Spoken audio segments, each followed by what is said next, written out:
Cool. Hello and welcome to Be Strong Podcast episode 3. I'm Costoru, this is my co-host. Hi, I'm Tom Walker, and this is our third episode together, so we're officially full-time podcasters now. Yeah, and in true podcast fashion, I'm going to start with essentially what would be a plug, although it's not exactly for a sponsor. It's for Glenn at Vit1 Supplements for sending me a big old birthday box of supplements to look after me. Genuinely though, a nice dude.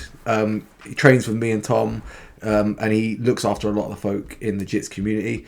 They're on Instagram. I think it's at Vit-1 Supplements. I'll tag them in this. Check them out. Support people that support the community. So now I feel like I'm a proper podcaster. Need sponsorship now. So Tom, what's happening? How you been? Not bad. I think we've just safely established that I might have a staph infection though. Yeah. So I'll be off to the doctors tomorrow. So lesson for you as a healthcare professional: if you have a staph infection, go to the doctors and don't train. Yeah, it's probably a wise idea. And funnily enough, so this me and Tom were laughing about the fact that this is the first time that we've done a podcast that we're not coughing, so we are somewhat healthier, which I can attribute to the wad of supplements that Glenn has given me. I've not taken them, so exactly. There you go. N equals 1. We've been lucky on that front, although now Tom has a staph infection and my ear has basically fallen off of my head somewhat. So there's swings around, and I have a dead man's foot at the minute as well. So in short, I'm basically feeling my age. It's starting to feel rough. And I wanted to actually start with basically a question for all the parents out there. In fact, we've got loads of people. So if you see us looking over here, it's because we're broadcasting this live on Insta. And I'm just seeing loads of people coming in. I want to reach over and wave to you all. So I can see Jake and Dina, but I'm just going to wave to you here. So this one is going to go out for all the parents out there. So obviously, got a 3-year-old son who I love very dearly, likes to push my buttons. And I don't know if this makes me sound like a bad father. So I figured I'll put this out to Tom and to the wider audience. You can all chirp in here if you think this makes me a terrible human being. But as much as I love my son, there are times where I'd like to get maybe a sphere. So you think if you're a gamer and you have a bubble that protects you from all damage, right? Like the invincibility shield in Destiny, right? Boom, bubble goes down, no damage can be done. I would like to take my son and put him inside one of those bubbles so I know no harm can come to him. But then I would like to take that bubble and throw it as hard as I can, as far as I can, just once, just yeet it, because that's how much he's pushing my buttons. And I want to know is that a regular parent thing? Does anyone else get that? Yeah. And we have come across a few pages on Instagram with really sanctimonious parents. There was this one, it was called Little Big Feelings. Oh, yeah. You come across it? Yep. And they're if your child is hitting you, just say, I'm so sorry that you're feeling big feelings. I'm in the moment, it's not happening. No, so yeah, I'll take that and I'll join you in the throwing at times. It's perfectly normal. It's funny you mentioned that page, because I follow that page, and every time I see it, I'm just I feel so patronised. It's it's okay to have these feelings, and it's yeah, but when he's pushing my buttons, this is the last thing I want to say to him. So what is, as a slight tangent to the podcast generally, what is the thing he does that triggers you the most? So he, obviously, it is not a bad thing. It's obviously, he wants all the attention, which is fair, because he's a young kid. But he times it for the point where I'm trying to do some work or something, and he'll come over. So let's say I was sat down, I was writing a program on my laptop. Sat there, he will basically jump on and start pulling my hand. And it's no, I'll come with you in 1 second, bro. And he's does daddy want to come now? And because I can't help but smile when he does it, he loses the game. So he keeps on pulling my arm. It's no, I need to get this done, Rowan. And then he'll be pulling my arm. Then he'll be standing on my feet. Then he'll probably smack me. And then it's the smacking. Yeah, it's the smacking. It's oh boy, when you're old enough to do jiu-jitsu, I'm gonna heel hook you so hard, and I cannot wait to do it. But it's different for me because I have 2, and my first child was nothing but sweetness and sunshine, and still is. Whereas my second is chaotic, and I either think she's going to be a world leader or a psychopath or a bit of both.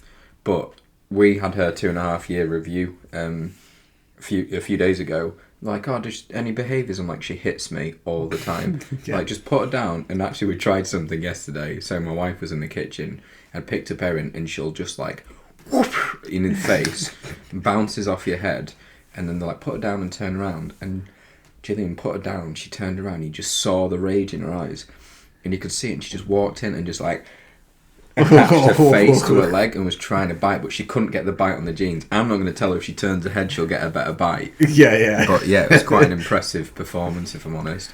The thing that makes me laugh at the minute is my little one Rowan is basically he puts on the struggling voice when he's doing something that is really not a struggle. Mm-hmm. So example of that. So you do it for him. Yeah. And or just to make it seem harder than it is. So like the empty washing basket, very light. He can clearly move it. He'll be like pushing it on the floor and be like, Rowan is pushing really hard. He does that. If I'm not doing what he wants, he'll be like, you should be pushing me. And I'm like, what are you doing, Rowan? He's like, Rowan's pushing daddy really hard. It's like, why are you pushing daddy? And then he'll just flop on the floor. Like, Rowan fell over. But and again, I think it's my inner like trolling side. If Rowan like falls on the floor, it's like, Rowan fell on the floor. I'll be like, should daddy fall on the floor? He'll be like, no. And then I'll just like lay down on the floor as well. And it will wind him up more. So I think I do probably bring it out of him. And I get like when I'm older, I'm going to deliberately embarrass my kids because of all the pent up rage and anger that I've felt towards them at times. I cannot wait. Although I just wanted to, hey Kaz, we've had a first ball saying hello on there. Hello. Hey Frankie, I used to work with Frankie back in the day, many years ago before I left the South. Hope you're doing all right, Frankie. So yesterday, you know when you have those moments where you're like, super parent. I had one of those moments. So for those of you that don't know, yesterday when I was training, my ear basically semi-detached from my head. I say it's a bit of an exaggeration, but I've got a pretty deep cut down the back of it. I originally had this cut over a year ago, and it keeps opening, so it's scar tissue that I'm probably going to have to deal with for life. And it was hemorrhaging blood. There was blood everywhere. So Good descriptive words you've used today. I was quite serious. Quite proud of that. It was pretty bad. So basically, I'd done a DIY repair by just like super gluing it back to my head. I had to stay up quite late to let the glue dry so that I didn't like sleep on it and have my ear pinned back deliberately and end up like really lopsided. So I went to bed quite late. Haley was asleep, and as I got in bed, I like to read before I doze off because it kind of just unwinds me. So I was sitting there reading a Warhammer book because I'm the nerd. And as I was doing that, I hear just from Rowan's room, boom, and like the thing, like the baby monitor lights up, and I hear him start to cry, and I was like, he's falling out of bed. And I was like, right, so I had to get out of bed before Haley wakes up, because normally if I'm asleep, I'm a heavy sleeper. Yeah, same. So I like snuck out, got in there, picked him up, like comforted him, put him back down. He was asleep again within like 2 minutes, even though he was crying quite hard. Then got back in bed, and Haley hadn't woken up, and I was like, that was yeah. And I think that was like probably the pinnacle of what I could achieve in like fatherhood in like one little moment. It's all downhill from there, I reckon. Yeah, good win. I like that. Yeah, because now I've got to teach him like how to be a decent human and be responsible. And but you cuddled him when he was crying, so you've nailed it. Exactly. Job done. And that's the other thing he does. He deliberately withholds cuddles from me. He's like a limpet on Haley. So does Erin, yeah. So we're like, does Rowan want to hug Daddy? He's like, no. He's like, can Rowan give Daddy a high five? No. He's just like... But it's joking aside, it still just hurts you a little bit, yeah. Doesn't it? Yeah. And then if Haley comes and hugs me, he'll flop on the floor. He's like, she'll be like, Mummy will hug Daddy. And Rowan's like, no. And she'll hug me, and then he'll just like, flop down because he doesn't like it. So I like how his like mechanism to defend any actions that might hurt him just result in him laying on the floor. Yeah, he's ready for jits. He's pulling guard, basically. That's the worry. Get that out of his system. He's a guard puller. And speaking of jits, this is a random tangent. There's loads of news in jits, but so it's going to be a relatively jits-heavy podcast. However, starting locally rather than globally, we had Emma go back to competition. So being a proud coach, I want to like gush about this. Obviously, you've rolled with Emma. You know how good she is. Mm-hmm. Emma's one of our grapplers who had, for her, last time out, a very flat performance. Now, she did well. She medalled, she won some matches, she lost some matches, but for her ability, it wasn't a great performance, and she knew it. We all get those days. On the day, she felt quite poorly. In the lead up to it, she felt a little bit poorly, but the worry was, after the matches, like, it wasn't like she was feeling sick. She was just feeling really listless and flat, and like she was saying to me, like, I don't know what's wrong. I don't got no motivation to train. And it turned out that she went to the doctors and she had a vitamin D deficiency. They gave her some vitamin D, and she just like rocketed upwards. Like her improvement was like magical. So it's like she obviously had just gone in for surgery today, minor surgery. So hopefully she's recovering well by the time she sees this.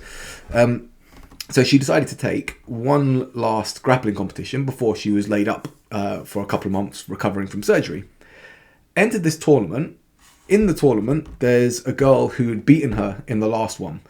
And so obviously this is the chance for Emma to get revenge against the girl and kind of like go out on a high. I say revenge, it sounds a bit dramatic, but to kind of like feel good and get that win back. And it is kind of revenge, but it's as much as like everyone likes each other in jits, you still got pride. You know, you want to win your match, and if someone's beating you, you doubly want to beat them.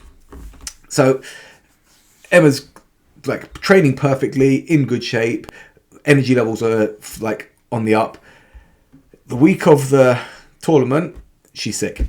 Like she missed the week of training. She's telling me she's just feeling poorly. On the day when I arrived, she was like just slamming back Lemsips and nasal sprays, all congested.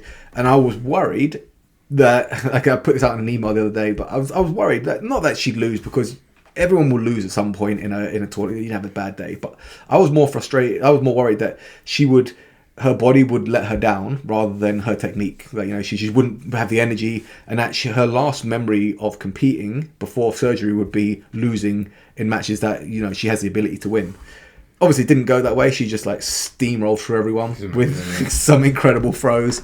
And that 3 out of 4 wins were all submissions, 2 gold medals, fantastic performance.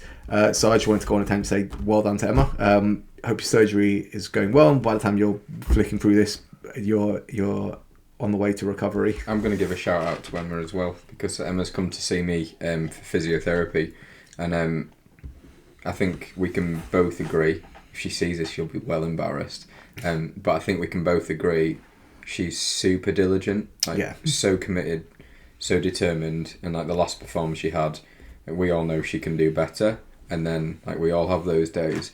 But it was, for me, it was that clip you did of the Ogoshi, where she did the throw, it was okay, because I've done an Ogoshi like that in a comp where they just like, you grab the hip and they fall over it, and then the second time she does it, she just steps and poof, launches the girl on the back. It's brilliant. It was like a full 360 over the head, and everyone around like had the simultaneous like, ooh. It was like one of those reactions. That's, you know, it was so good. And I like. I think that someone made a comment like in the crowd, like, "Oh, that girl's got good judo." It's like, yeah, she's got good judo. Well, she's a black belt. Yeah, she knows what she's doing. So yeah, and I mean to hit that in nogi is very good. You know, and it's a great way. Like say for her now, she basically got 2 wins over the girl that had beaten her. So it's a nice like mental kind of like, yes, I've done well here for her, and it means that her last tournament before she like goes off for a little break ends on a real good high, you know, which is obviously what you want as a coach, them to your students to be content, basically. On the wider spectrum of jits, we had a couple of questions come in that we wanted to address. The first one was actually everyone is failing drug tests, which is it's a very unusual thing. Shocker. Yeah. Because they tend to not test in jits, so it's like it's one of the most like steroid rampant sports in the world. But that said, some very high profile grapplers have tested positive, and there's 3 of them that I wanted to mention because it's like the circumstances around all 3 of them are different based on their ages and what they took. And so first one you've got is Cyborg, obviously an older grappler. You have Wagner, and then you have Mika Galval. So those would be the 3 kind of like that stand out in my mind as being like the very high profile grapplers that everyone would know in the wider community that all tested positive. Now, when you look at the 3 of them, what stands like in stark contrast is firstly their ages. So Mika being very young, 19 I think. Cyborg, I think Cyborg's 50, over 50 maybe? Yeah, I think that or late 40s. And Wagner is definitely in his 40s as well, even though he looks like he's about 70. He's got a very weathered face as old Wagner. But their reactions to it, I think, from what I can tell, Cyborg has basically just kind of owned it, said, look, you know, I'm 50 odd years old or whatever it is. I would maybe have a slightly different opinion on Cyborg. Yes, there is a lot of other things that kind of encircle that individual that are somewhat more dark in terms of I think his conduct. I think the thing with Cyborg and the drugs particularly is what I find really frustrating with this. So historically I did quite a lot of work in anti-doping and when I used to compete as an athlete, and then worked as a representative for WADA for a little bit, and it's you tell a small truth to cover a bigger lie. Like the Lance Armstrong, basically. Yeah, and one other thing with him talking about is how he said he was on hormone replacement therapy by a doctor. Like, there are plenty of doctors who I was approached with who would have provided me with different therapies, and I don't know the full details, and maybe you know, but it's not like he was just popped for a testosterone base. I don't think he was. I know I think he actually did a runner as well when they originally came to test him, as far as I remember. No. And the funny, Jesus and acai, mate. Yeah. The funny thing was, like, Craig Jones made a joke about it, saying, like, at the event that he came second, I can't remember what event, he's like, I wish because they normally only test the gold medalist, and he's like, I wish where were they when, I can't remember who it was, won the gold medal? Because if they had tested him, I would get the gold medal. And he said, no, I would have failed the drug test too, but they wouldn't have tested me. So he's very, like, tongue-in-cheek, kind of owns it. Wagner went off on a huge tangent of, I'm on a HRT replacement by a licensed professional and all this. But when they came to test him, he was like, no. He's like, no, he's refused the test outright. Now, as far as I'm aware, and I might have to look into this, I'm not, like, talking out of my arse, but I'm pretty sure that HRT is not allowed it's definitely not allowed in MMA or in UFC, rather. They've taken away the HRT exemption because people were abusing it. But I'm fairly sure in athletics you're not allowed to undergo HRT, but then I'm not sure. So there's exceptions to some degree. So there's things called therapeutic use exemptions. So therapeutic normally within certain ranges. So British athletics had some controversy recently because in relation to, like, trans issues, there were female athletes who were banned because their testosterone was outside of a reference range. So Casa Semenya was one of the ones that's in mind. Yeah. And so sometimes they'll have reference ranges, and it depends on the sport. The problem with jiu-jitsu, they're not very established in those ranges. So as far as I know with IBJF, historically they only used to test once a year, and they tell you what date. Yeah. And so you just cycle off, and you make sure everything's out of your system. But yeah, I guess I don't know what the thresholds are for the doping. I wouldn't say it's an absolute contraindication, but I would say their levels were slightly out of whack. Yeah. So from my understanding of it, again, it's a fairly basic understanding, but I remember from the UFC. So your testosterone level, testosterone to epitestosterone level is like 1-to-1 in a normal individual. So normal is like a wide range on that. So 1-to-1 is common, right? Now, common for the male anyway. Now, in the UFC, they give you a range of 6-to-1 which is like, that encompasses very, very, very, very, very high testosterone individuals.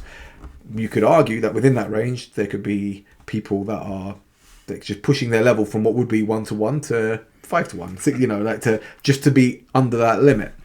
But then obviously you get someone like Alistair Overeem when they caught him. He's got it done again, hasn't he? That wouldn't surprise me. Yeah. Looks great though. Yeah. He's like he's one of those guys, like, when you get like the before and after, his whole, like, life has been before and after. Like, he was a skinny wretch before, then he got, like, super jacked, then he got off of the gear, so obviously testosterone has crashed, so he basically looks like an old man, like a bit soft, and now he's like super jacked again. He's a great advert for steroids, you can't lie. Like, it makes me want to take them. Yeah, I want to get yoked and be like jacked like him. Vitor Belfort's my favourite one, before and after. That is amazing. Yeah. The weird thing about Vitor Belfort was, so he basically competed in an era where there was no real drug testing, but you could tell when he was on and off, because he'd come in some fights ripped and aggressive, and he'd come into some fights like smooth and absolutely placid. So there was a whole thing, right? In his third fight with Randy Couture, he came in and he looked like... The second fight, he was jacked as hell. Third fight, he came in, he was just smooth, and he was very docile, and Randy just took him down and basically beat the shit out of him for a few rounds. Now, at that point in time, his sister had gone missing, being kidnapped, and as far as I'm aware, I believe she was murdered. Oh, really? But it's very dark. Like, I don't know if they ever found her. But that said, obviously, so there's extenuating circumstances that could lead to his training and stuff. I think they tried to spin it off. Oh, you know, he maybe hasn't been training because of this. But when you have that level of muscle mass, if you stop training, you're not gonna look like that. You know, it's not that quickly anyway. Between the second and third fight was like less than. That's a how year, I feel though if I don't go to the gym. Yeah. For a week. Oh yeah. If I miss a sesh, I feel like everything's gonna fall apart. And funnily enough, that exact sentiment, I was chatting to Kate, who obviously has come to you to be patched up for her elbow. Like most of the people that we mentioned that trained with me and have been fixed by Tom.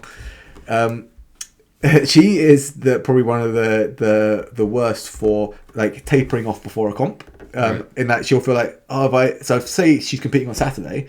If she's not rolling on Thursday or Friday, she'll be like, she'll worry that her fitness will go down, and trying to like hold her back from like just burning herself out is one of the hardest things as a coach. Yeah. But then I do get that, feel like that worry, that thinking like, oh, what if I don't train for a day or two? Am I going to lose everything? Am I going to be unfit? And that's a really deeply held belief, isn't it? Oh god, yeah, it's very hard to shake. I like how you said that with such passion. Oh god, yeah. Yeah. Tell me about it. Yeah.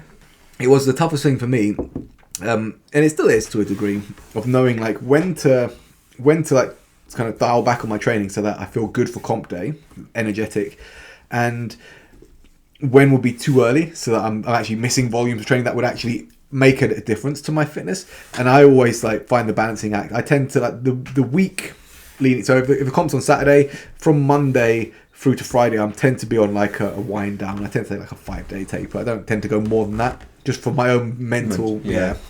And I tend to come in comp day pretty hot, like because at that point I feel good.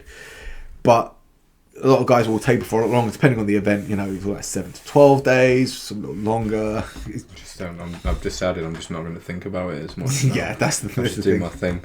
If you get in your head, that's the worry, isn't it? It's like you can psych yourself out of any event based on like your prep if you deem yourself under prepped. Well, I know myself like fairly well, and I realise I'll think way too much on these things, so I try not to think about them at all. Yeah. And I've made mistakes, and I think when I do underperform, it's because I just have overthought. Yeah. If I just rock up, do what I do, treat it like another role, then that's the thing. Because if you think about it that way, like if you rock up for a hard open mat, you just show up, you train hard. Yeah. If you have a good day, you have a good day. But you haven't done any specific training for that particular open mat. No, you know. No, exactly. And it's like, and if you've been like to an open mat the day before, you might underperform the next day because you're a bit tired and beat up. So you think, okay, maybe it's a good idea if I don't do open mats 2 days back to back.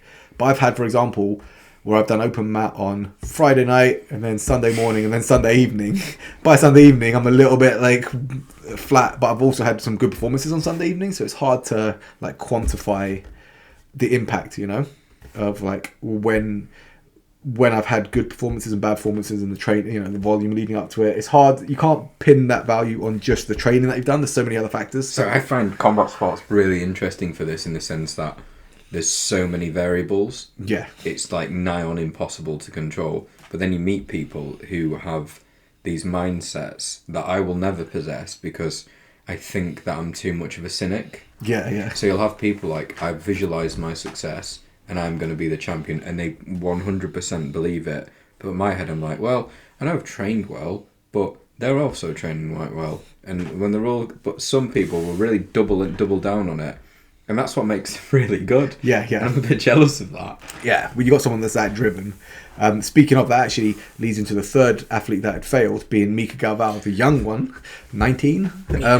Failed for...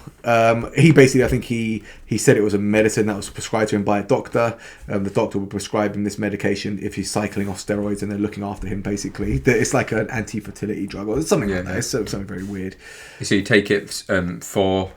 I think it's for fertility, but then you take it, to get your testosterone to bounce back after you've smashed yourself into the ground with driving your endogenous testosterone down. It's but it's what I would take when I'm 19. Yeah, for sure. And the thing is, right? So it's hard to say. So, like from my standpoint, obviously, I've never taken steroids, and it's not something I'd be interested in doing purely because. So there's like two factors for my own personal thing, right? In that.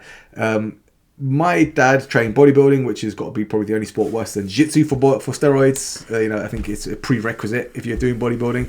But my dad did it naturally and got to like third in British, and he did it naturally. So I want to follow in those footsteps and basically see what I can do naturally with that. And I'd rather aim high and fall short, but know that I gave it my best, than to supplement something that I probably shouldn't be doing and achieve, but then wonder, could I have done it without, and I think that's the kind of, that's the biggest thing for me. It's like, doing my best and not more than my best, and doubting it, because I'd have that self-doubt. I have the imposter syndrome.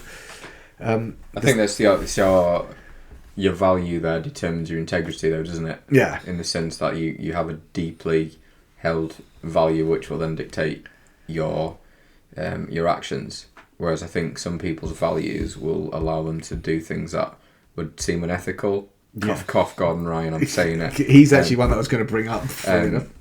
But in reality, all of these people in the podium will value winning at such an extent, and forget winning at the extent of taking drugs because it's unethical, to the extent of their own health. Yeah. Because you can't blast that much gear without having long-term effects. It doesn't happen. Yeah. Do you remember Rich Piana and the 99? Was it 1% or 99% club? He was a bodybuilder. Don't know this. Oh, and he was like geared up to the eyeballs, but it's the same thing, like a big cardiovascular event in his 50s. Yeah. So I've got a bit of a story where when I was a student the first time, we used to do dissections. And we'd go to the lab and you'd have a cadaver and you'd look at different sorts. It's really cool to see a body in real time, and people have obviously given their bodies for medical research. But the really interesting one, we had a bodybuilder, which is a rarity, and he developed something called cardiomegaly, which you see in overweight people, or you're just carrying a lot of mass. And I have never seen just a heart that big sat in his chest wall. It was unbelievable, and it was just so much issues to deal with. So you can't take this stuff, and as much as people say there's experts to help you and guide you through the process, there's always a cost. Yeah. And the cost for me, I think, if gun to my head, would I take steroids, it's the health cost for me. I just don't think it's worth it in the long term. And that's the thing you get with like these people that are, so say like Gordon Ryan, for example, top of the world. If you was to put a gun to his head and say, look, you can win all these medals and you can do all this, but we're going to take 15 years off your life, he'd be like, yeah, 100%. For sure. Like in a blink of an eye, boom, like that, he would say yes. The funny thing about him is that he's never openly said, just, I am on steroids. He's basically, when people say, oh, you're on steroids, he's like, everyone's on steroids. So just that kind of like mental gymnastics of justifying it shows me that to a degree he knows, or at least he has, I don't want to say shame, but some form of knowing that it's not acceptable to just somehow say, yeah, so what, I'm on him. Like, you know what I mean? He's saying, like Craig Jones is saying, I would have failed a drug. He's like, he's doing it with humour, but he's saying openly that he's on steroids. But I think we've talked about this before about Gordon. This may be just with Gordon Ryan and like psychology podcast, but it's because he's a narcissist. Yeah, okay. And he thinks that he's able, he's not a bad person because everyone else is doing it. Yeah, that's the thing. Yeah, he twists everything to justify where you manipulate the ends to justify the means. Or the means to end. It's like, in my opinion, when you got like a sport, and it's hard for me saying that I would never do it. Obviously, I'm competing for, in some events, like a small amount of cash, or some of them no cash at all. There's large sums of money that are involved in these people competing, so you can see brands and so you can see where the temptation is for them to do it. In that, okay, if I win this, I'll pick up some sponsors, I'll get money. This could lead to a change in my life. So someone like Mika Galvao from like Brazil, I'm not sure if he's from like a rough area in Brazil, but Brazil is not notoriously affluent in terms of quite a rural population. area in Brazil, from what I understand. And it's like, that could be like a truly life-changing event for a lot of these people.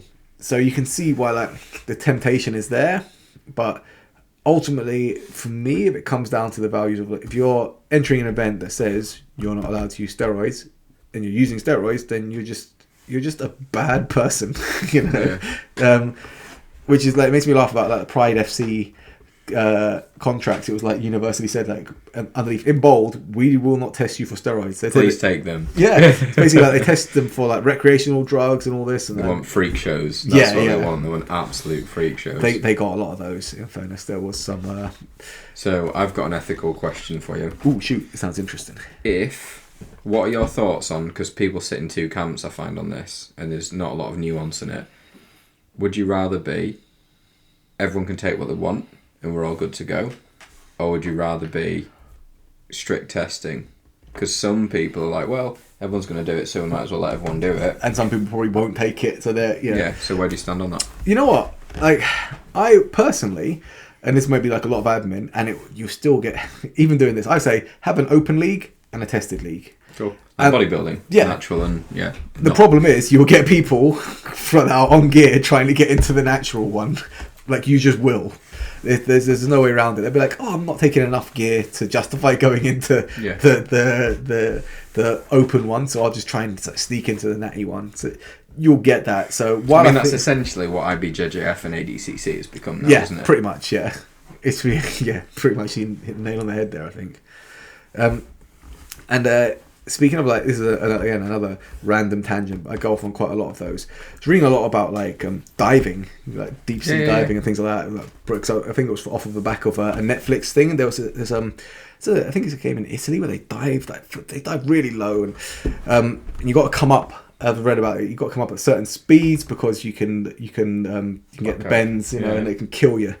But really interesting stuff. And what I found out, right? Do you know why divers dive backwards off of a boat? I don't. If they dive forward, they still be in the boat. I was waiting for the setup for the dad joke at some point. I was like, I think this is it. This is the one. I think I was quite like, I was quite proud of like the diversion there. Yeah, it was good. You were getting me there. Yeah, I was like, I got a really. It's like, how is diving going to work with steroids use? But let's go with it. Yeah, good. In terms of so in terms of like local competitions and people using steroids and stuff like that, that's where I find it gets really weird because, like, say take a tournament like Empire, which is people pay to enter.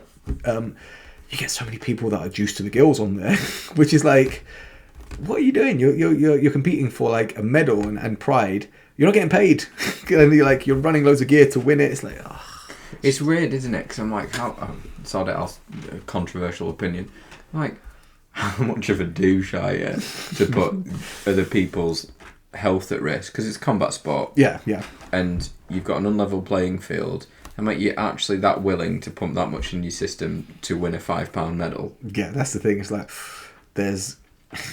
like in combat sports, I look at it a lot more strictly than other sports because there's real consequences in combat sports. You know, like if you're running, fair enough. You know, you could win an event that you shouldn't have won, but the second place runner isn't going to end up having the shit beat out of them. You know, they're not going to finish the race and be all like battered. But this is the thing as well. Even with jiu-jitsu at like a hobbyist level, people might go to competitions. There's still a significant risk of injury. Oh yeah. And stuff happens, and people get giddy because they get stuck into the comp environment. But the amount of messages I get after a competition in a weekend being like, "Oh, I think I've blown my knee out." Yep. And they're all quite. Actually, I had one recently. Quite serious injuries. And so you've got to look after each other and realise this is a weekend and we've just left our families to have a little bit of a struggle cuddle. Do you know what I mean? This was, funny enough, speaking of that, so there was a competition, I think it was a British, where Fred Green, a very good jiu-jitsu coach in Leeds, definitely go check him out over at Scramble. Nice guy, good gym. And Fred had caught the guy in a heel hook. And you can hear, like, when he applies the heel hook, the guy's knee click, and Fred lets him go, and the match just carries on. And then later on, Fred caught the guy in another heel hook, and I think there was another click, and this time the guy tapped. But the fact that Fred said after the thing, he said, "Look, I got the first heel hook," and I think this is a while back, but he said along the lines, he heard the click, and he clearly lets the guy go and just carries on rolling because he said, "Look, at this level, the guy's going to probably have to go to work tomorrow. I don't want to break him." Yeah. But he had the guy dead to rights. Like he could have just turned through and like destroyed that guy's leg. That demonstrates what level is that, right? Yeah, 100%. Because he's obviously still got gold. He still won the British, and he could have. So basically, a lot of the time when you get someone in a submission, if it's at a level where the person's very good, you want to get the finish, because if they get out, you don't know if that chance is going to arise again and you could lose the match. So you have to be willing to apply enough force to basically break something so that they submit, hopefully, rather than let it break. To have the confidence to have a guy dead to rights, knowing that you can break him and let him go and be confident that you can recatch him in something is very high level. I've rarely used this phrase, but that's big dick energy, mate. Oh, that. Big time, yeah. Big it's basically time. saying like, yeah, I got you here, but I'll get you again whenever I want. Yeah, I'm just going to take this whenever I want. So yeah, like tip of the hat to Fred. It was a good performance, but also nice guy for not like shredding the knee. For sure. Yeah. Need more of that. There's always one video I remember. I think it was one of John Danaher's brown belts who was rolling at a competition, female, and she got caught in a heel hook. And the second they wrapped heel, she just tapped. Yeah, because you She's know. like, well, I'm done here. So yeah, and I respect that insight, but also in a pressure situation like that, to be able to have the insight and the wisdom to do that says a lot about their level. Oh, 100%. It's like you know when you're caught, and obviously you don't want to tap, but the reality is someone's got something, and you know when you're caught. Like someone's got something that you know you're caught in. Waiting for it to break is pointless, in my opinion, because you basically tap, the match ends, or you don't tap, everything breaks, and the match ends. You know, it's like you get the match is over at that point. They've caught you, so you either tap or you let everything break and you still lose the match, and then you're out for ages. You know, you take it as a learning experience, because it's very rare that you get broken, the match doesn't get stopped, and you carry on and actually win the match. So an example of that, where, for example, where the guy didn't win the match, I got one where the guy did and didn't, I suppose. So Vinny Magalhaes against Craig Jones. Craig Jones broke his foot pretty significantly early in the match. So bad. Oh, it's horrific. Vinny carries on, trying to make it to the end of 5 minutes, and Craig gets the same foot and is twisting it and it's going round, and Vinny's just letting it, and then afterwards Vinny asks the ref like, oh, how long till the end of the match, and the ref tells him like 2 minutes or something, and Vinny kind of weighs up, is it worth, I'm going to forfeit the match after the end of the 5 minutes anyway, is it worth putting myself through more damage? Vinny's like, okay, fair enough. It was really awkward. It made me quite uncomfortable actually watching that, because it's a conversation where Craig's like, you all right, man? Like, yeah. You good? He's like, yeah. And he's like, oh, it's so broken. That's kind of what he said. He's like, when he grabs it, he was like, honestly, Craig, you see it doing it. Honestly, this is terrible. And I was like, oh, if he's saying it's terrible, it's just, oh. Yeah, man. You've lost. It's just all right. It's okay. But a turnabout to that is in the ADCCs, Wagner Osha, who obviously failed his drug test later on, not for that event. Owen O'Flanagan basically broke his foot, from what I'm led to believe, or at least he popped it very badly. I'm pretty sure he broke it. Wagner let it all his foot pop and break, and actually came back and won the match. Yeah. And that led to him getting a medal. That was for the medal. So Wagner got to go on the podium, which is going to lead to more endorsements, and it's. I think there's times though, like in certain careers, you just got to press the fuck it button, and yeah. I think I it's weird for me because I have my physiotherapy thing on. There's one example I'm probably. I think something like Wagner because he's at the peak of his sport, but we look recently at the UFC and with like Muhammad Makayev getting caught in that knee bar. Oh, that's a great example actually of someone. Like you gotta go there, man. And I know I'll say it when there's been said he's had like a grade 2 MCL. I doubt it. Yeah, it's gonna be. I doubt it. There might be something else going on there, but in my opinion, and I may be wrong, but I think he said that because he doesn't want the rest of the world to know. Yeah, I think when your knee is basically bending like that the wrong way. And it wasn't like, don't get me wrong, I was thinking there's some MCL involvement to some degree, but there's plenty of other structures that'll be more under tension in that position. Yeah, I think he's done himself some proper mischief. Yeah, me too. Hopefully he has a quick recovery, because that was one of the gutsiest displays I've seen. Cause... Oh, it was wild. Like, I just want to say, it's his career and he's in there, not me. But that coming back and strangling was like that was big moves. That was mad impressive. Randomly, so this again, it's a slight topic jump, slightly away from MMA, but not fully. I've been like rabbiting on about this to everyone that I've been PTing in the week, so I'm going to bring it up to you as well. Have you watched or heard of the documentary Catching Lightning? I have heard of it. It's the Lee Murray thing about the Securitas depot robbery. No, I've not. No, go on. So, for those of you who remember, this is some time ago now, there was a £53 million heist in the UK, biggest in history.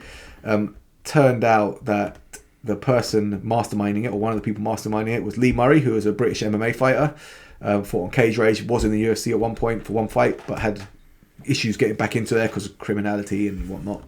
And this is a documentary about his come up, what led to him stopping fighting, the robbery, and them tracking him after the robbery. Right. It is so interesting. it's now where it's, I think it's a HBO thing, but there are certain nefarious sites that you can search for that we would not endorse. But if you were looking for, say, Netflix and just replace the net with the letter S, then you find a certain site that streams many things. That it's pretty good. And I watched it on there, and I just could not stop. I've just been like hammering through it, and it's because it's like he's a South London guy. Obviously, I was born in North London, but in the London area in general, seeing like their upbringing in like a poor area of London, how he came out hard, like it reminds me so much of a lot of the people that I grew up with, you know, and the fact that he just done this ballsy heist of that much money.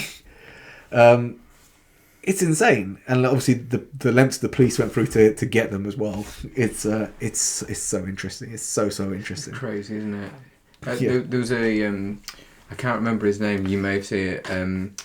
He did a podcast. He went to prison essentially for suspected murder or something along those lines, and said in prison, I'm actually going to become a triathlete and a professional triathlete. All right. So it's really interesting listening to his story in the sense like. He grew up in London and he was told that he was around crime families, it's all he did, and like, I'm going to be a millionaire by the time I'm 25. Yeah. And obviously it didn't work out that way and he ended up in prison. And then he just started to go, you know what, I'm just going to do step-ups. And all of the things he did, he took his mindset into that. So I don't think they raised him with a bad mindset. It was just the environment in which he was raised, because this guy broke like 4 or 5 rowing world records in prison. And then went out and he's sponsored by Red Bull now as a triathlete. And I'm like, credit where credit is due. Yeah. But it's the environment, isn't it? Where if you're hungry, man, you'll do what you need to do for food. It is that old boxing saying. I can't remember if Tyson that said it. I'm pretty sure it was. So it's hard to get up and run at 6 a.m. when you've got silk sheets. Yeah. You know, it's like when you from a background where you've got plenty, it's hard to do that stuff. It was Mike Tyson as well. His son said he wanted to become a professional boxer. He said, "You go on holidays to France." Yeah. And he's like, I remember him saying that. He's like, you don't want to run in some animal like I was when I was fighting. You know, he's like, yeah, you're like, you're soft. You know. And I think that's one of the things. So it's Joe Frazier quote. I actually shared it recently. He's talking about running in the mornings, because he used to go running early in the morning, freezing cold. So there's videos of him running with his hood up because freezing, you know, in Philly, I think it was. And he says, like, when you're running, he said, like, running in the morning, your hard work is going to show from that. And he said, if you cheat on the running in the morning, it's like when you're alone in the dark of the morning, you're going to get found out under the bright lights on the night, you know. And that's that motivation there for him. It was kind of seated in hunger, because obviously you come from like a poor background, a working class guy, but obviously that drive stuck with him. Yeah. You get someone from like a middle class or upper class, it's hard to do those things, you know. Yeah, just comfortable. Yeah, it's quite interesting when you look at some of the backgrounds, like years ago when he did some of the stuff in higher level sport and working with different athletes at different levels.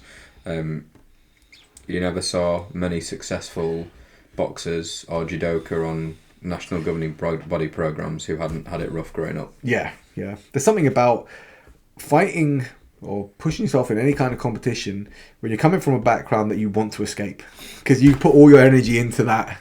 Because that's your ticket out. Mate, that's why I love Charles de Bronx, man. yeah. That guy's he's so tough. So tough. It's same with like Diaz brothers as well. Obviously, they're very street tough guys, you know, and they just go. I saw that video the other day of when they were all peddling the Rock shoes for the UFC, and they're going, "Oh, this great shoe, best shoe ever," and they clipped that thing when Nate is in front of the camera and Megan Levy, and he's like, "These shoes are a piece of shit," like around the camera, and she bursts out laughing as well. I'm like, I like him. I used to really dislike Nate, but I actually can't not like him. Well, funny enough, that actually does lead on to something that I wanted to bring up that I forgot. In the world of fighting news, Nate Diaz versus Jake Paul has been announced. Right. I don't know how I feel about this, because as much as I like Nate, I feel like he's sold out a bit here, but also because he's like, I'll never fight him, he's not a boxer. But then everyone's got a price. Yeah. And I would go into the ring with Jake Paul. If someone said to me, $4 million to get knocked out in front of everyone, I'm like, you know what? Yeah, I'm down. Yeah. Well, this is the thing. Nate, you'd imagine that Nate probably is quite proud and won't roll over. Like, because there's been a lot of talk about, like, oh, Jake Paul's fights are fixed. I don't think they are. Yeah. And also, like, Nate is just not the guy. Like, he would never take a fixed fight, in my opinion, because he's just very tough, you know. But at the same time with, like, Jake Paul, as much as I don't like him, I kind of respect what he's after. Like, he's found a thing, he's doing it. And if you give someone, like, a drive like that to try and build a platform, they already have pretty much unlimited resources. Of course they're going to get really good. Yeah. If I had 50, 60 million in the bank and I wanted to get, like, high-level jiu-jitsu, I could. Yeah. Because you put all your energy into that. Yeah. And the thing with Jake as well, as much as I dislike him as a person, and that's not through him being, like, I don't know, like, chatty and all this, you get a lot of that. Basically, like, he's done a lot of, like, crypto scams where people have lost money, you know, all that kind of stuff. It's just like, and Logan's the same, but like, I think Jake's done it kind of like repeatedly. So there's a lot of stuff. Like, CoffeeZilla does quite a lot. I love CoffeeZilla. He's amazing, isn't he? Did you see the one with Dylan Dennis? Yeah, brilliant, amazing. Absolutely brilliant. Yeah. Dylan Dennis is just fucking helmet, but but he done one on the Paul brothers, and Jake has shown like so many crypto scams, and it's all the same thing. So it would be like, he'll go online and be like, oh, everyone look at this I don't know, Zoo token, wherever it might be. Everyone will be like, oh, let's put money in that. What you don't realise is that some weeks before Jake's been approached, he's been told about it, he's put money in it then. He waits a while, then he mentions it, everyone starts pouring money into it, his value of what he put in doubles, triples, he just takes his money out, and then the Ponzi scheme is done. The weird thing for me, though, is like how they can still, I mean, I know they've been fined recently, but I'm like, it's literally painting the tape. Like, that's illegal in any other financial practice. 100%. It's like insider trading and painting the tape. And they just do it. That was... So, did you see the CoffeeZilla one when they were looking at which celebrities actually have a higher mint value of NFTs after the long term? No, I haven't seen those. So, it's really interesting, but there's two celebrities who actually, on their initial mint, their NFT is now worth more than it was a few years down the line. And it's Gary Vee, because Gary Vee invested in it and made a big thing of it, continues to do so, and Reese Witherspoon. Oh, really? Everyone else has dropped like 99% on their NFTs. It's literally criminal. Yeah, it's the same thing. It's like, basically everyone's like, oh yeah, they're talking about this, let's put money in. They take their money out, which is a significant sum. The value just plummets down. Everyone starts putting their money out, and before you know it, the money you've put in, it's worth zero. And and in worst case scenario, like what was that thing that I can't remember the name of the token. There was one that went under. It's been a big Netflix series because it was such a criminal thing. They couldn't pay out because basically it was a pure Ponzi scheme to the point where everyone started trying to withdraw their money and there wasn't enough money. So weird. Oh, you want about something X. Curly haired guy? I think so. Yeah. FTX. FTX. That's the one. Yeah. Sam Bankman-Fried. Yes. Sam Freud. It was just yeah. That was horrendous. It's mad. But you never get your money back, even if they get taken to court or whatever. They don't get their money back. No. It's such a mess. And in terms of like this fight now between this crypto scammer Jake Paul and Nate Diaz. Obviously, I want Nate Diaz to win. Me too. If you look at it, like just look at the numbers. Nate's 38. Jake Paul's in his mid-20s. If you look at, it sounds insane to say this, but if you look at boxing experience, Nate Diaz has had no professional boxing matches. Jake Paul's a more experienced professional boxer. He's not the most experienced fighter, but he's had much more in the way of boxing experience than Nate. Now, Nate's smaller, older, coming up in weight, so he's up against it in terms of physicality.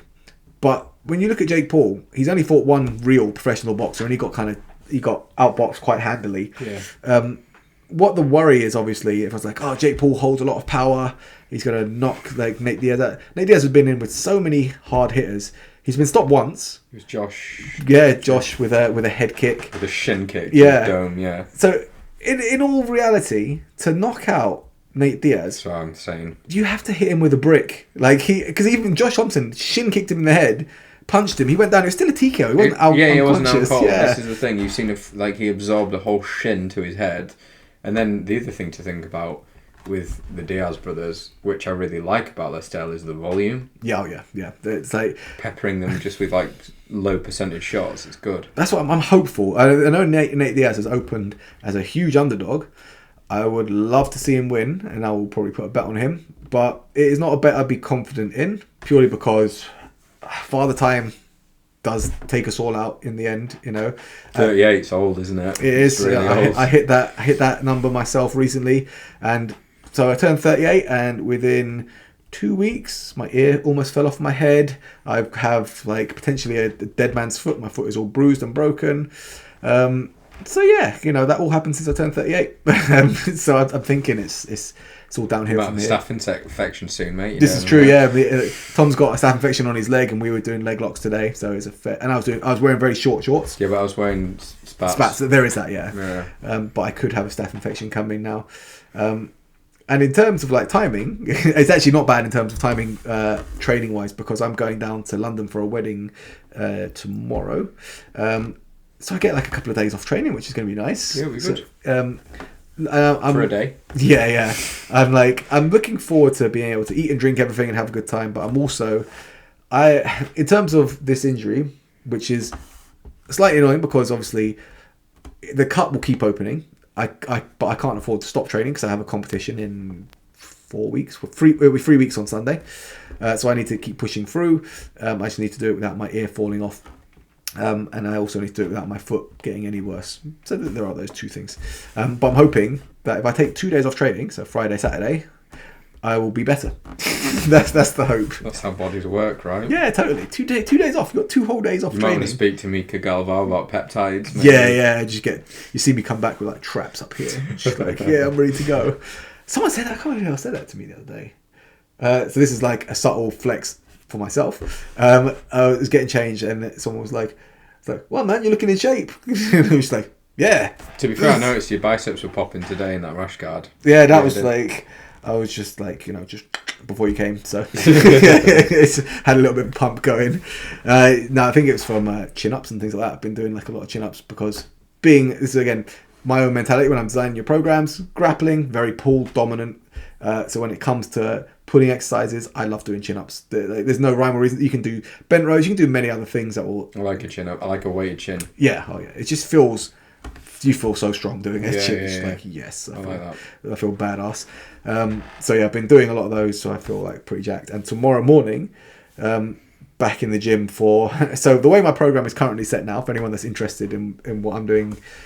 basically, I've got 2 strength programs, or 2 that are predominantly strength based. Although there are some power exercises in there. It generally starts with the most complex movement, then to like the heaviest movements, then to your accessories, and I kind of follow it through in that order because you want to tackle the most complex movement while you're freshest.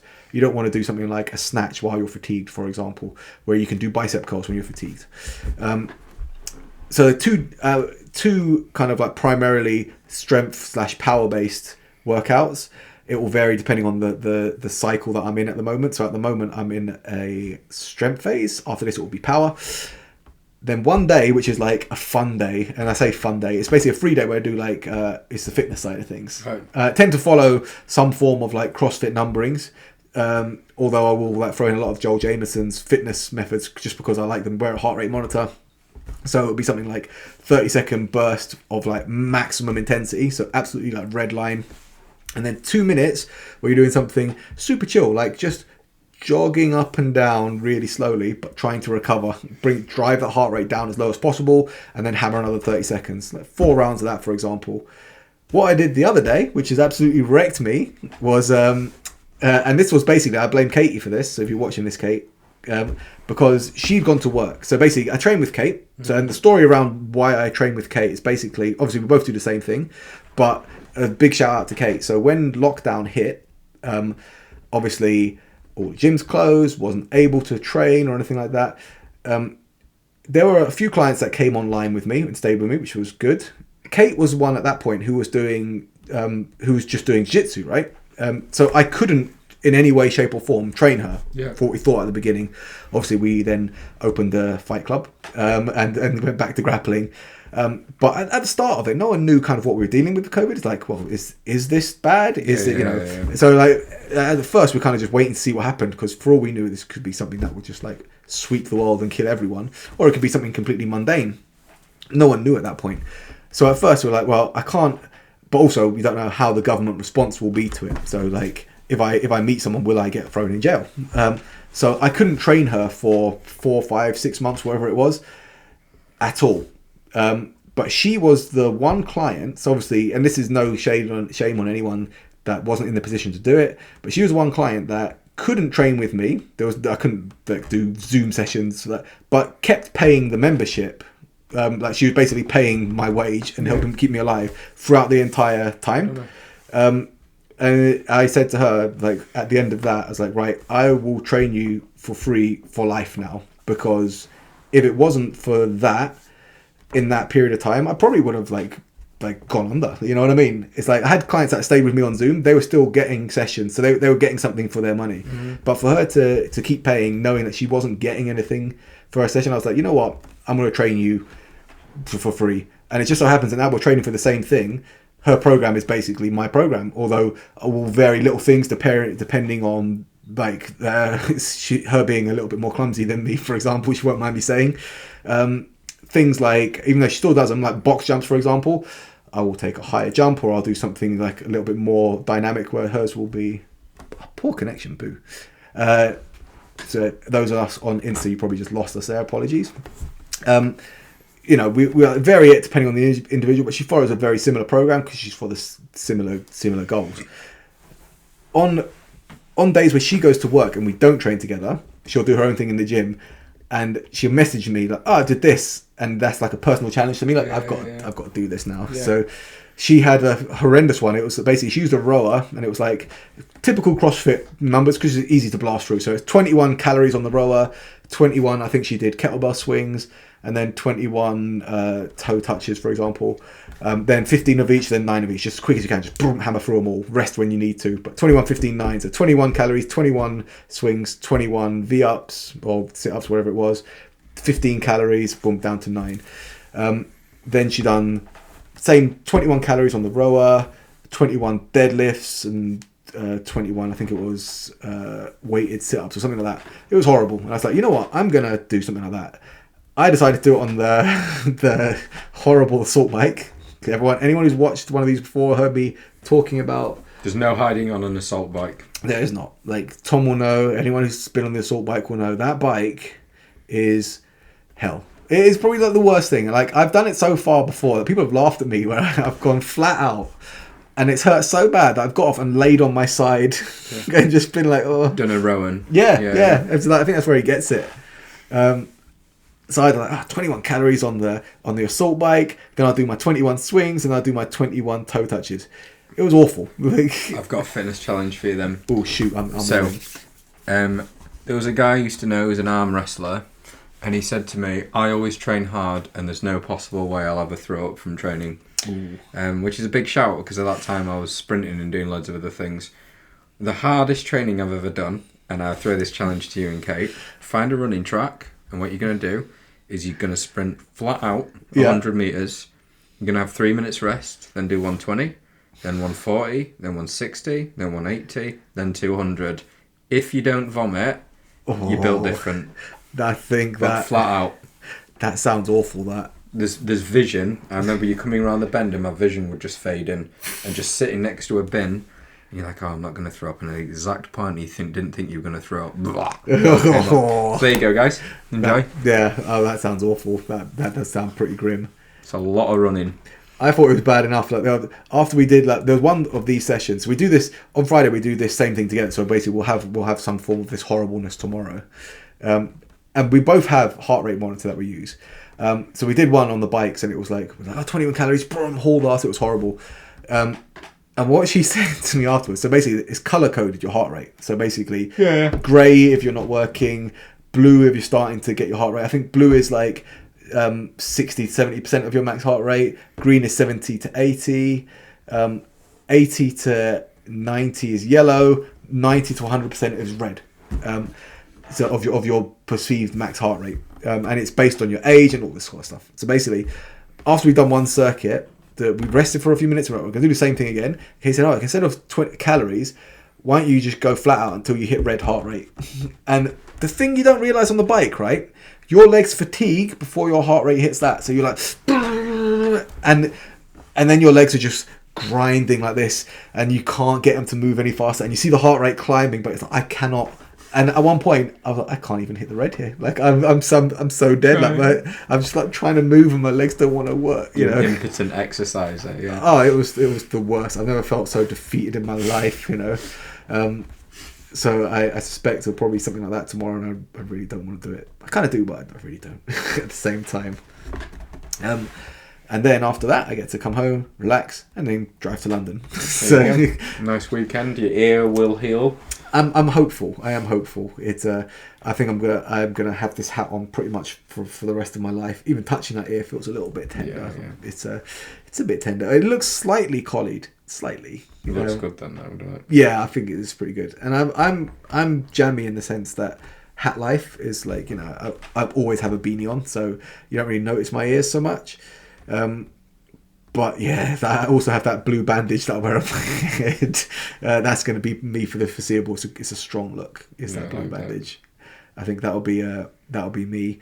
And I'm hopeful that if my ear does fall off, I can kind of rock it like a pirate. Yeah. You know, the whole idea of one eye, one ear. I'll just take the one. You'll slip out of guillotines better. I'll take that. That'll be a win.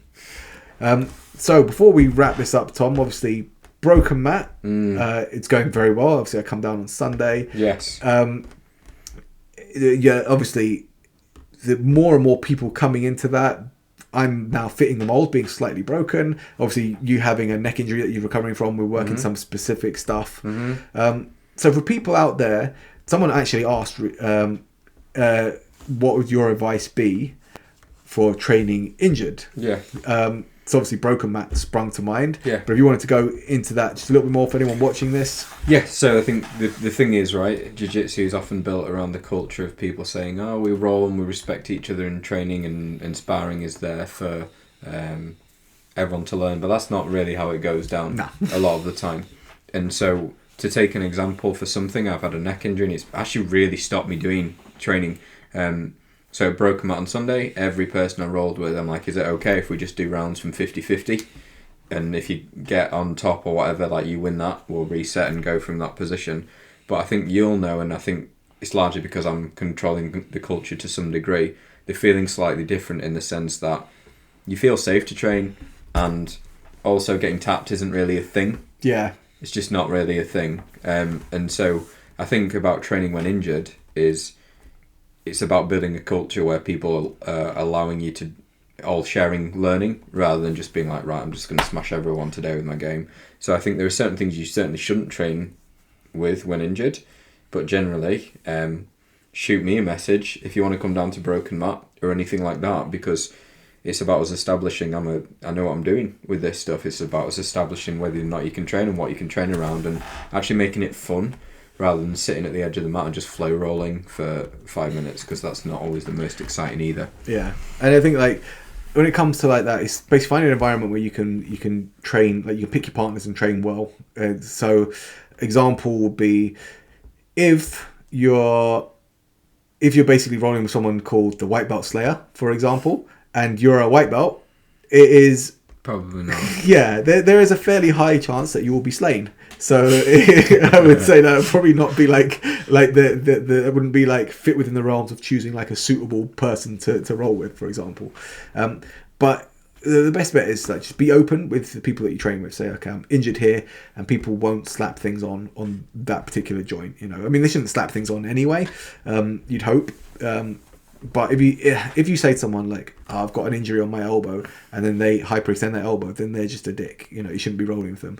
So it's basically getting to know people that you can roll with safely. So obviously, like me and Tom, for example, that 50-50 scenario, we were rolling from there. We had some really good rounds just from a very specific thing that benefited both of us, but risked neither of us. So it was just like, oh, we got to like really work some niche specific stuff to a good intensity and didn't get injured, you know, which is what you want. And I spent, 8 rounds doing 50-50, and in what world would I do that? So my level in that game after those 8 rounds is starting to creep up, and I'm seeing opportunities I wouldn't have seen before in traditional rolling. 100%. It's like it's so beneficial. So on that note, I think I will wrap up. Thanks for watching. Obviously, any kind of topics you guys want us to talk about or any questions, just pop them over on Insta. We always address these, even if it's a week later than when you send them in, or we'll get round to them. I think I tackled all the ones that got sent in this week, so thanks for sending those. Very appreciated. Obviously, if you're interested in following this, obviously if you're watching on Insta now, you already have my Insta, but it's at B_strong_PT_, or just at HippoBJJ if you want basically more memes and just more my personal account. So there's a lot of jiu-jitsu on there, but there's also me just being a bit of a silly goose and making silly memes and just all the kind of things I like to do. Obviously, if you want to find Tom, it's at Tom_Walker_physio. And if you want to come to Broken Mat, you can find it off that page, or you can just go to Broken Mat BJJ. Like I said, my physio account, I'm there for questions, inquiries. If you want to get booked in, we can do that. And for Broken Mat, if you have any questions or you're worried about attending and not sure if it's right for you, just drop me a message. Awesome. Well, thanks for jumping in, guys. Hope you enjoy the rest of your Thursday night. Obviously, by the time you read this, it will be over. So I hope you did have the rest of Thursday was good. Enjoy your weekend, and we'll see you at the next one. Cool. See you later.